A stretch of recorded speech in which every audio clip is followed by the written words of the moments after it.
El 9 de enero de 2023 fallece el sacerdote dominico Miguel Concha, un religioso entrañable que caminó al lado de los pobres, de la justicia. Pero, ¿cuáles fueron sus principales aportes? ¿Cuál fue su legado? Miguel Concha, el pastor de los derechos humanos, aquí, en Sacro y Profano. El padre Miguel Concha Malo nació en Querétaro el 8 de agosto de 1945 y falleció el 9 de enero de 2023 en la Ciudad de México.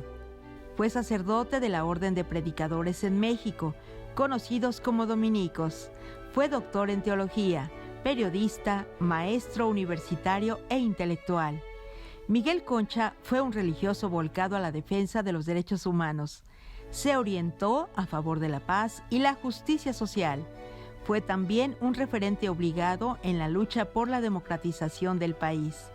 En 1979, Miguel Concha Malo se integró como profesor a la División de Estudios de Posgrado de la Facultad de Ciencias Políticas y de la Facultad de Contaduría y Administración, ambas de la UNAM. En 1984, fue cofundador y presidente del Centro de Derechos Humanos Fray Francisco de Vitoria. Fue también vicepresidente de la Academia Mexicana de Derechos Humanos y miembro del Consejo Directivo de la Comisión Mexicana de Defensa y Promoción de Derechos Humanos. Desde lo religioso, el padre Concha fue partidario de la teología de la liberación y de la Iglesia de los Pobres. Fue un cristiano progresista. Su libro, La participación de los cristianos en el proceso popular de liberación en México, de 1968 a 1983, reivindica la experiencia de las comunidades eclesiales de base. Fray Miguel Concha recibió en vida numerosos reconocimientos de la academia, el periodismo y diversos premios por su compromiso en defensa de los derechos humanos. Fue articulista semanal del diario La Jornada y sus principales libros fueron Las violaciones a los derechos humanos en México, La pena de muerte, un enfoque pluridisciplinario. Muy buenas noches, bienvenidos a Sacro y Profano. Miguel Concha muere a los 76 años. Un extraordinario dominico que vive el apogeo del progresismo católico emanado del Concilio Vaticano II y de la teología de la liberación en México y en América Latina.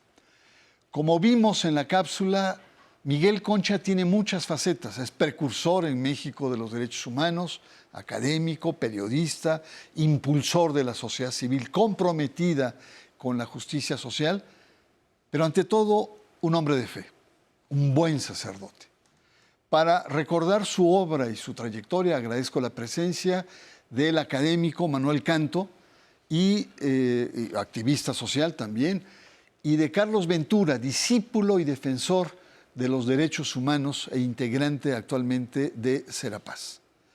Manuel, Carlos, muchas gracias por estar acá. Muchas gracias, Bernardo. ¿Por qué recordar a Miguel Concha? ¿Por qué es un personaje importante en la vida de la Iglesia y social y política en México? Pues mira, yo te diría que es todavía reciente su partida para pensar en recordar. Yo diría más bien continuar con el legado de Miguel. Y en ese sentido, pues tú lo has señalado, es ante todo un cristiano de su época que dio las razones de su fe por medio del compromiso con los derechos humanos. Y esto lo hizo pues en el mundo, ¿sí? Y ya como se ha señalado, pues siendo académico, ¿verdad? Un profesor universitario que nunca falló sus cursos, ¿verdad? Siendo un activista social muy comprometido, formador de muchísimas organizaciones de la sociedad civil, desde las cuales se defienden los derechos humanos, ¿sí? Y como esto podríamos decir muchísimas facetas más de Miguel. Entonces, en ese sentido, creo que lo caracteriza básicamente es haber estado ubicado muy en su época y sobre todo dar testimonio de su fe en un mundo donde ya no es precisamente un mundo de fe. Creo que esto es lo valioso de él y hacer respetable esta fe por otros sectores que podríamos decir en principio no tendría mucho que ver con ella, como fueron los militantes de izquierda y habría que decir de la izquierda comunista, ¿sí? como son las militantes del feminismo y del feminismo más radical. Para poner solamente esos ejemplos, pues entre ellos había una alta estima y un alto respeto por Miguel. Entonces creo que en ese sentido dio testimonio de su fe, dio testimonio de lo que aún el cristianismo puede hacer en este momento de la historia, aunque tal vez del lado del cristianismo no se le haya reconocido tanto. Es de alguna manera una paradoja, ¿no? Hay muchas más referencias a Miguel, ¿sí?, en el ámbito de lo civil, de lo social y de lo político incluso, porque él, si bien siempre tuvo claros sus límites como ministro de culto, esto es, jamás se apartó una línea de lo que mandatan la Constitución y la ley, pero eso no negó que tuviera excelentes relaciones y que eso a lo mejor sería una cuestión de platicarlo más adelante, pues para el cabildeo era una pieza maestra, Miguel, ¿no? Sí. Era una punta de lanza de la sociedad civil para el cabildeo. Yo, Manuel, resalto lo que tú dices, esto es un personaje que es más reconocido en el ámbito secular, incluso ateo, ¿no?, político, etcétera, que en el ámbito propiamente religioso. Incluso no solamente no era muy reconocido, sino en algunos momentos fue cuestionado, fue zarandeado, y tú y yo somos testigos de esos momentos. Carlos, tú eres su discípulo, un discípulo directo. ¿Qué rasgos tienes presentes de el dominico Miguel Concha Malo? Bueno, primero muy honrado porque me pones ese mote de discípulo y siempre me he sentido muy agradecido con don Miguel, como yo le decía, ¿no? Don Miguel Concha, porque fue un maestro que durante los últimos 12 años, ¿no?, fue acompañándome, pero sobre todo fue enseñándome una manera de hacer la defensa de los derechos humanos, ¿no? Una mística que se comparte a muchas y muchos. Y creo que ese es uno de los principales rasgos que yo recuerdo, que atesoro, ¿no?, que es el tema de cómo hacer esa defensa de los derechos humanos de una manera modesta, de una manera sostenida, de una manera, digamos, sensible, pero también de una fuerte invitación constante de don Miguel a hacernos cargo de nuestras contradicciones para transformarlas, ¿no?, en posibilidades, digamos, y oportunidades que nos ayuden a mejorar como personas, pero también como colectivos, ¿no? Yo recuerdo a un Miguel Concha que siempre estaba convocando a toda esta pluralidad de actores a la mesa. O sea, me parece que eso es un rasgo característico de él y que justo tenía esta habilidad de poder dialogar con todos estos actores, con todos estos grupos que convocaba. Y siempre, pues, impulsando a la acción, ¿verdad? Porque era un momento de reflexión, pero también un momento de acción. Un hombre sensible, pero también estratégico. Un hombre con una capacidad intelectual muy amplia, pero con una modestia extrema. Y eso me parece que refleja mucho de esa forma de hacer la defensa de los derechos humanos, de esa manera de actuar en la historia, ¿no? Y como decía Manuel ahora, pues de su seguimiento de Jesús, porque hay que decir que también una fuerte inspiración de él, pues era el seguimiento de Jesús de Nazaret, ¿no? Y ponerlo y traducirlo a veces ni explícitamente, sino en las obras y en la forma de conducirse. Me parece que a mí eso me deja como muy inspirado para continuar trabajando en esa forma de hacer la defensa de los derechos humanos. Pues muy bien, Carlos, Manuel. Estamos en un primer acercamiento de un extraordinario personaje como es Miguel Concha, un dominico, y un dominico que tiene un rasgo central, y es esta casi obsesión de volcarse en la defensa de los derechos humanos. Vamos a una pausa. Yo le recuerdo a usted, está en Sacro y Profano.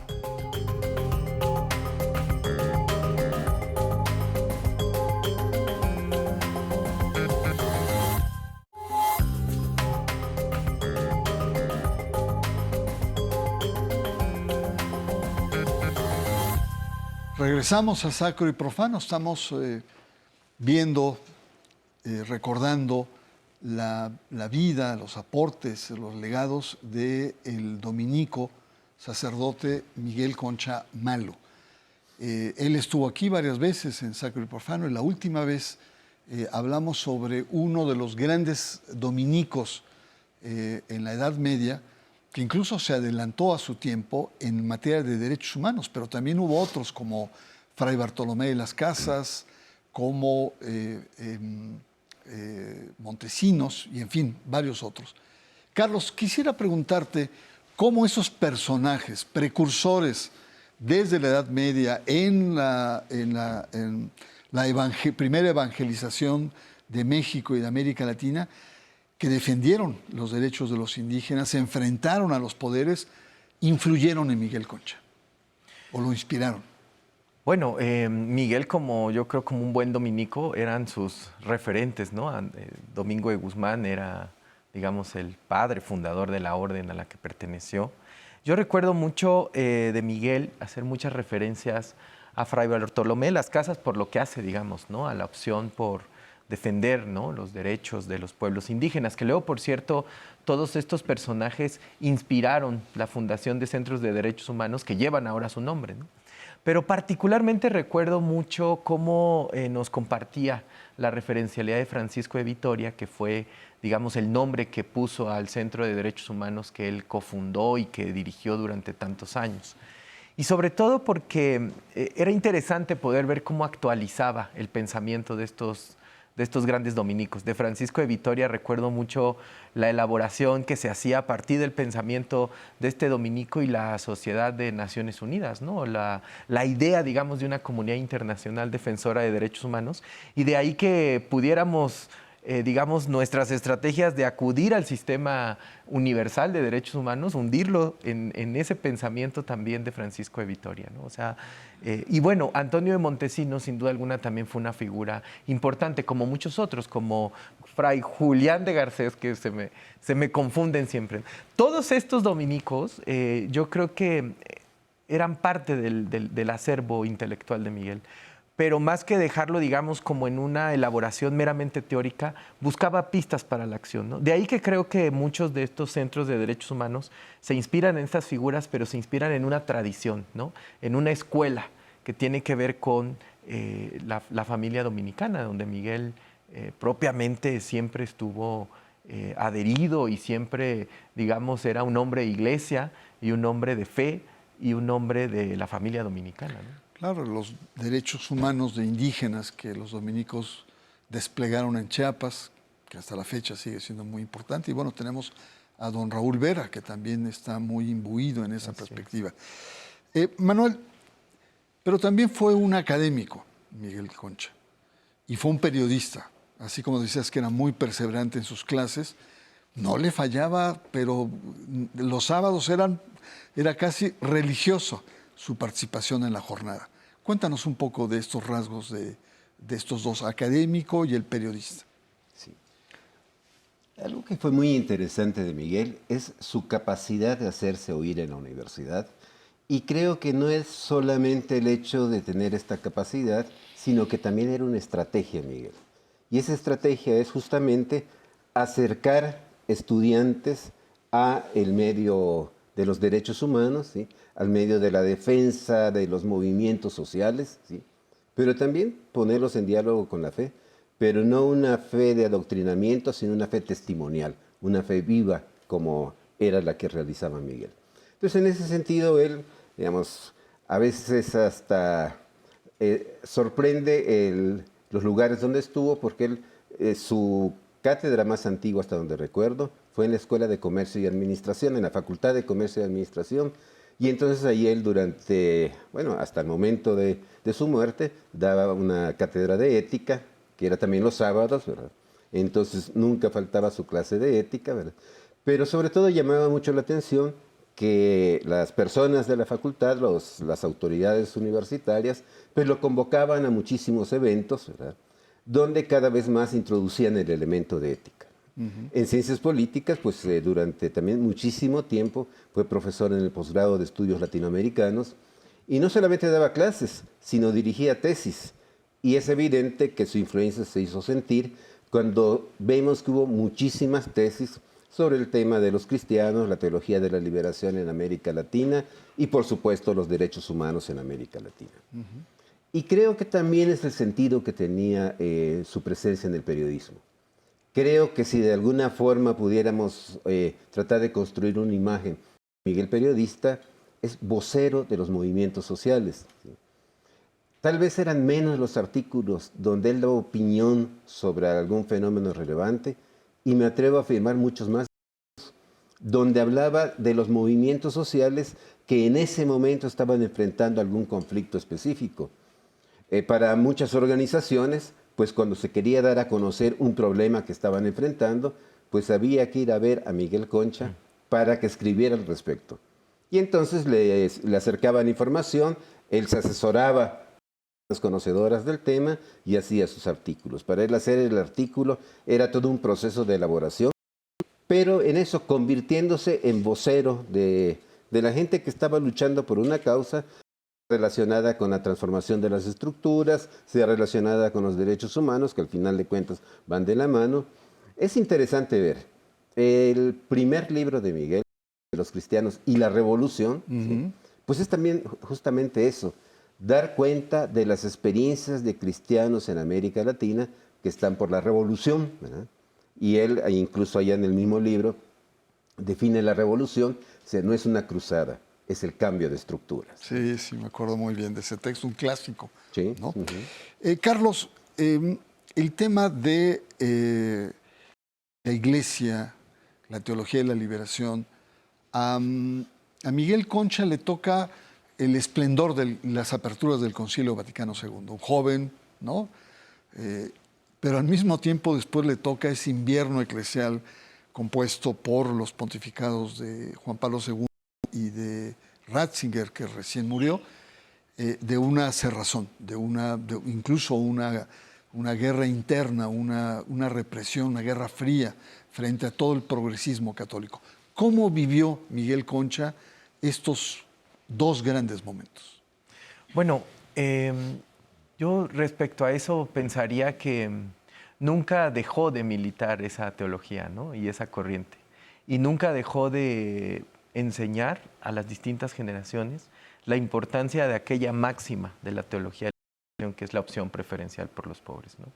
Yo recuerdo cuando Miguel Concha era también periodista en el 1+1, ¿no? Y sus reportajes sobre no solo sobre Medellín, sino también Puebla, ¿no? Y fue él. Recuerdo mucho una anécdota que les voy a contar que él me contó y que ilustra un poco la forma de cómo estaba él trabajando, ¿no? En temas.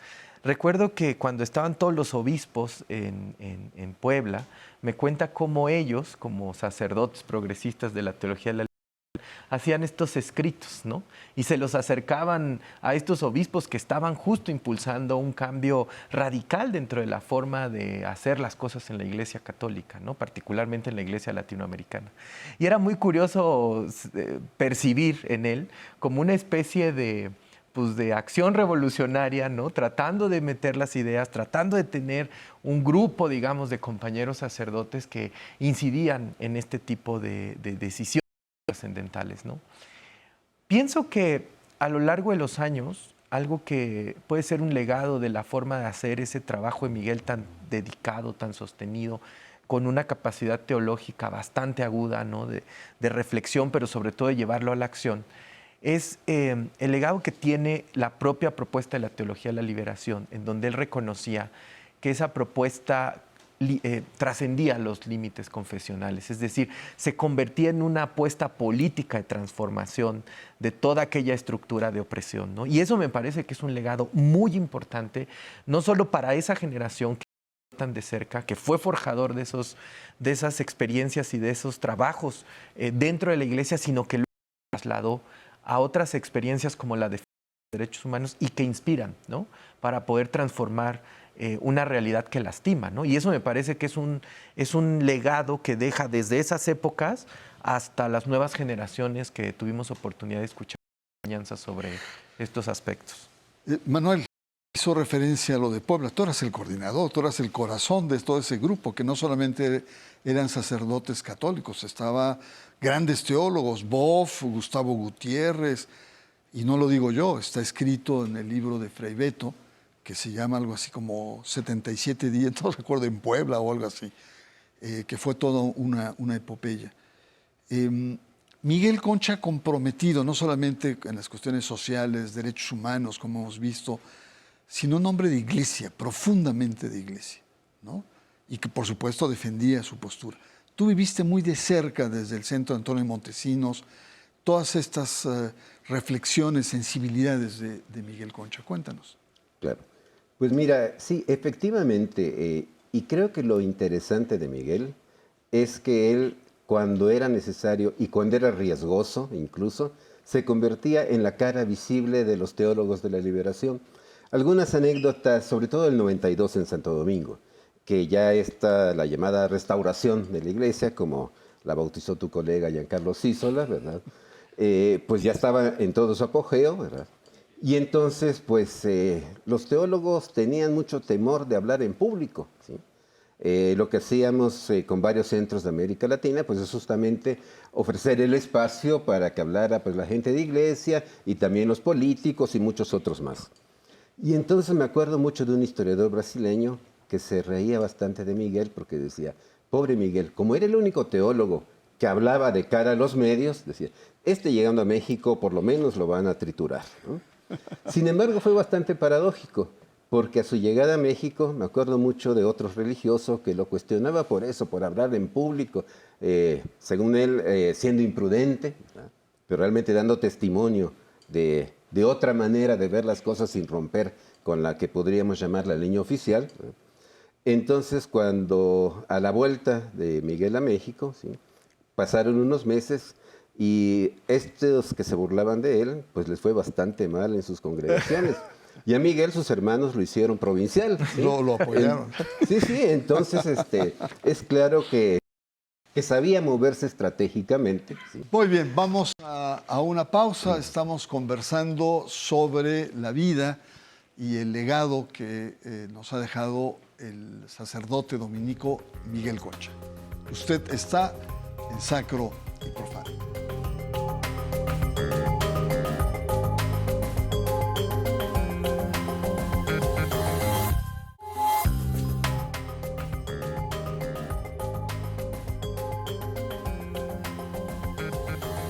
Nuestro último bloque, Miguel Concha, el defensor de los derechos humanos, el pastor de los derechos humanos, aquí en Sacro y Profano.